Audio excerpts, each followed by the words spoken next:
Let me tell you about the glorious deeds of a true dwarven hero. First, in the tent of the necromancer, Faedrick showed his diplomatic skills by misgendering him, which led to a heated exchange. And the heat in this case came from fireballs the necromancer cast at the group. When Faedrick finally realized that winning was no longer an option and even survival had become aspirational, he decided to focus on protecting Alasar, who was lying on the ground.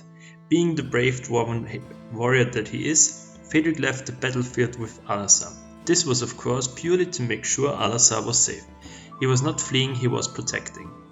Barely alive, the group took a short rest before traveling to the mountains west of Vivantor.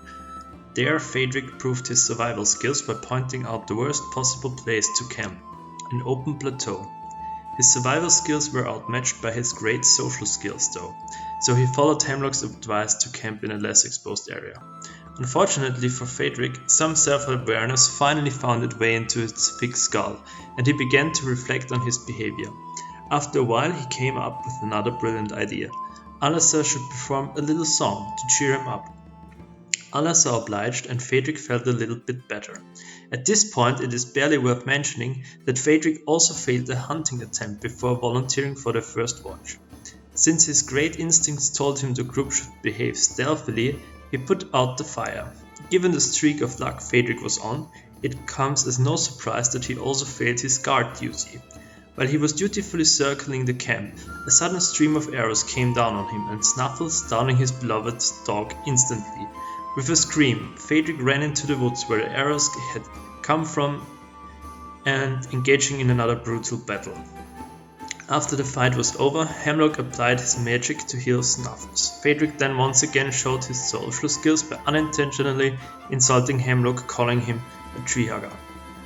When inspecting the bodies, the group realized the attackers were headhunters sent after Roscoe by the spider. The next day the group decided to investigate Vivantor. They stealthily approached and jumped the guard, promptly alerting pretty much everyone still waiting in the cave to the north. Gamel then pulled the Leroy Jenkins, charging into the cave, got hit by javelins and went down immediately. Even so, by working as a team, they've managed to defeat all the enemies and Faedrick, honorable warrior that he is, left one bugbear alive.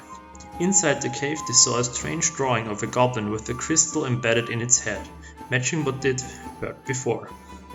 After a short rest and some healing, they interrogated the bugbear. They asked whether he knew the goblin. He said they raided caravans together from time to time.